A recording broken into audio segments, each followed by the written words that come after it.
What's good, everybody? Welcome to the Pull-Up Show. I'm your host, BJ Matthews, a.k.a. B Jizzle. Before we get started, follow us on the YouTube page, the Pull-Up Basketball Podcast. Like, share, subscribe.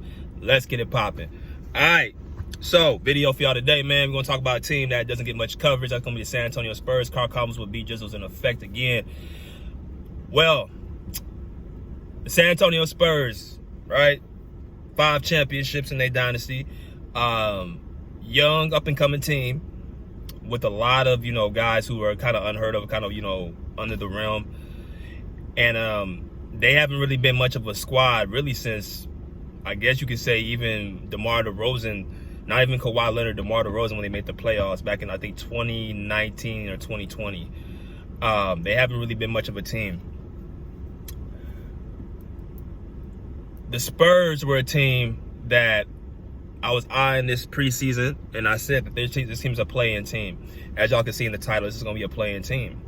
And the point of why I said that is because of one guy, and that's Chris Paul. Not Victor Wembanyama, not Keldon Johnson, not Trenton Vassell, not Stephon Castle. You know what I'm saying? Not, anybody on the Spurs outside of him, why the Spurs are going to be in the play-in. Now, the reason I say the play-in, because I do feel like the Spurs don't have enough talent to beat the more, talented teams or experience. So I think that it's going to be kind of a stretch for them to get into the playoffs. But I said they're going to at least be in the play-in. And that's a huge jump from what they were last year. I think they were the 13th seed last year in front of Utah and Houston. Only teams behind them.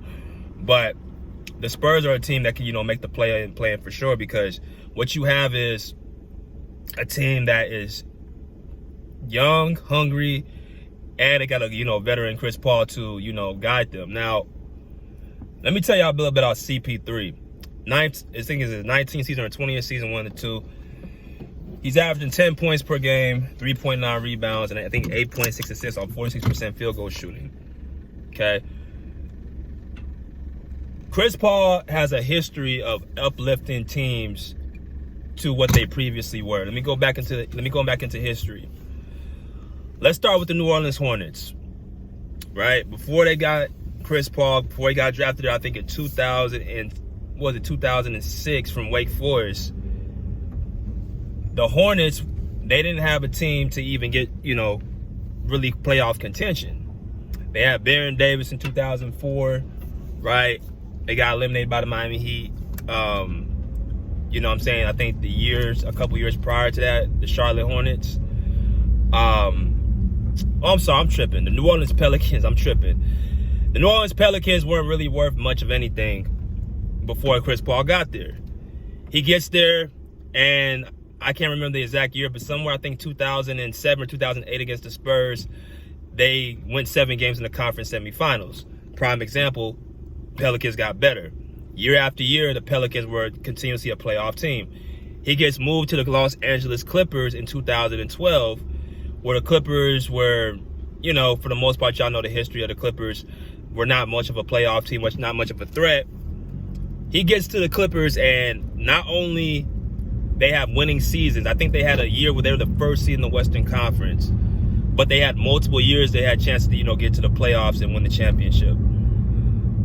Chris Paul effect, right? Lob City. Then you go from the Clippers into Houston with James Harden, right?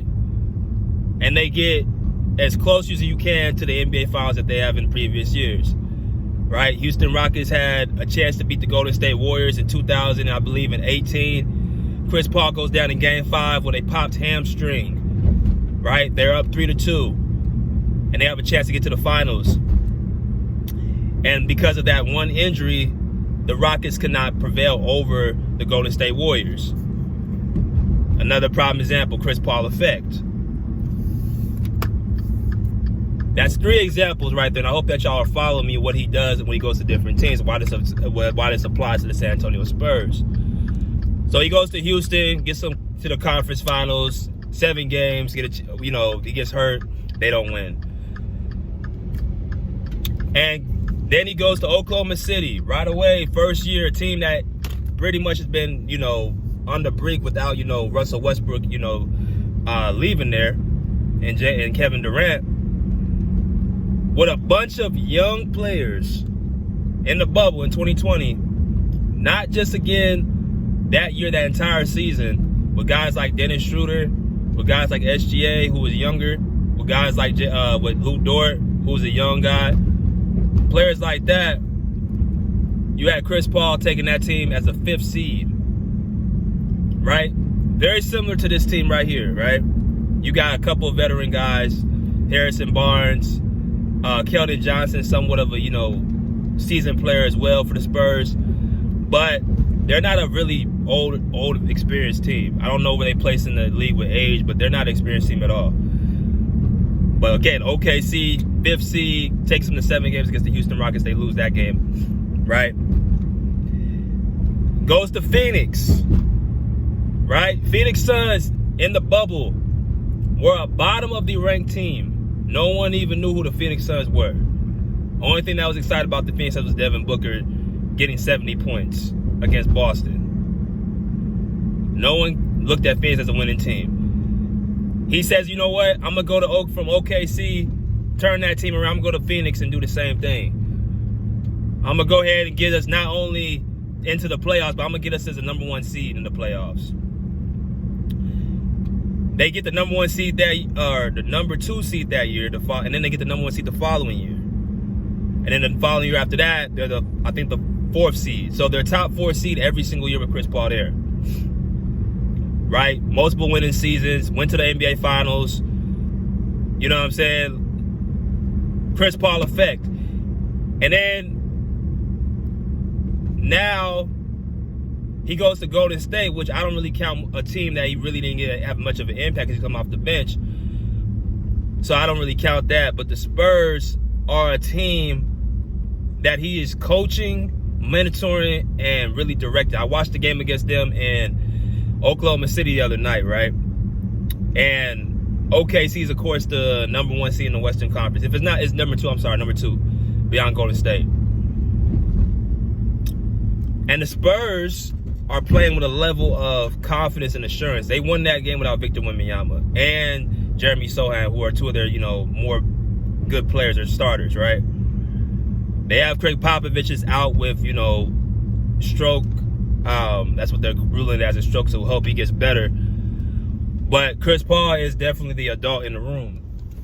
He's the guy that seems to be directing the players where to go. He's almost like a player coach on the floor, which we know how he is.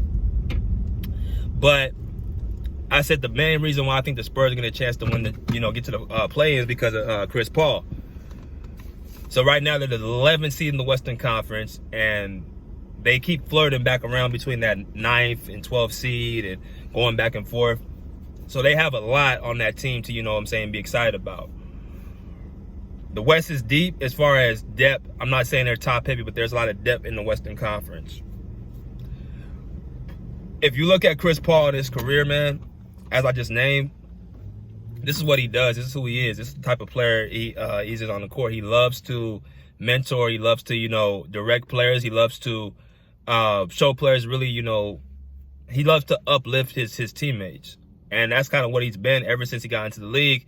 And once he leaves the teams tend to, they seem to digress. The Phoenix Suns digressed when he left, right? They didn't have a identity in terms of, what they went to. The Suns were always a top 4 seed. Right now, they're a top seed again, but they basically in the playoffs last year, they got destroyed in the first round by the, Minnesota Timberwolves. Got swept in 4 games as a 6th seed.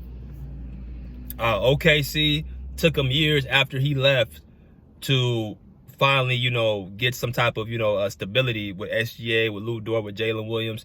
That's why I don't use this whole excuse that they were so young, because Chris Paul had a bunch of young guys on that team that were inexperienced, that were, have bench roles, yet and still he was able to take that team as the 5th seed in the Western Conference. That's what a top player is able to do. That's what a top 15, top 20 player is able to do. Take a team and mentor them and bring them up and elevate them, because that's why you are a top level player. That's what Chris Paul was able to do with OKC. With Houston, the year before that, you had them in the deepest run in the playoffs they've ever been in, and with James Harden Had he did not get that injury with his hamstring, they could have been in the NBA Finals right after that. They were a #1 seed, I think, in that season as well in 2018, 2019. So great seasons and makes playoff runs year in and year out. And Chris Paul is another one. He's never won a championship, no. He's never won an MVP. But if you look at his resume and what he's accomplished, multiple All-NBA teams, multiple All-Defensive teams, steals leader, you know what I'm saying, multiple 20 and 10 years where he has like 20 points and like 10 assists, or 20 points and 8 or 9 assists. You know, the playmaker that he is. The thing about him, and this is why he's a real point guard, because his assist turnover ratio is immaculate. Like, he's not turned the ball over yet. He has the ball in his hands, especially in his younger years, like multiple times, you know, in New Orleans and with the Clippers, his prime and his peak. He had multiple times he was actually having the ball. So this whole excuse with just because you have a high usage rate or you have the ball in your hands so many times, it doesn't necessarily mean you have to turn it over. Your turnover ratio is based off the player that you are and how you choose to take care of the ball and how you choose to, you know what I'm saying, take the reins of a point guard. But the Spurs, again, they're a top offensive team in terms of, you know, points. I think offensive rating, I think they're a top defensive. I think defensive rating, I think they're like a top 20, which is why I think they're going to be middle of the pack. If they're a better defensive team, and this is really outside of Wemby. Wemby's the only guy that really you could say is the reason why they're even above water on defense. And I think, again, with Chris Paul, he sees what, you know, the world sees. He said, I want to go play with that guy, Wemby. And I'm going to go and get them into the play-in. And then once I get them in the play-in, then it's going to be up to him to lead that team and go as far as they need to go. But I think Chris Paul was brought to the Spurs to simply be the player coach. I think him and Greg Popovich have an understanding. I think they've been communicating constantly off the phone. He said, listen, I'm giving you the team. I'm handing the team over to you. I coached against you many times.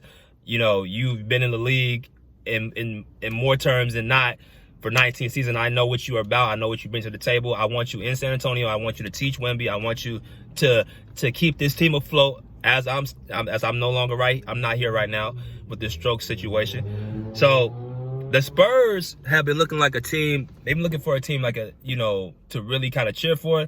And I think they finally got the team that they really want to cheer for right now. Like I said, I watched that game against the OKC Thunder and the Utah Jazz, the last 2 games they played. And there's a lot to cheer about, even when against us when, you know, they played us. I mean, they showed great potential. They just didn't have the leadership. They don't have they have the leadership now, but they didn't have the leadership back then. So that's why I think this team can definitely be in the play-in this year. And, you know, with certain teams in the Western Conference who are struggling, yeah, why not? But that's all I have to say for y'all right now, man. Until next time, pull up, see, pull up, check, pull up. Peace. Out of here like swimwear.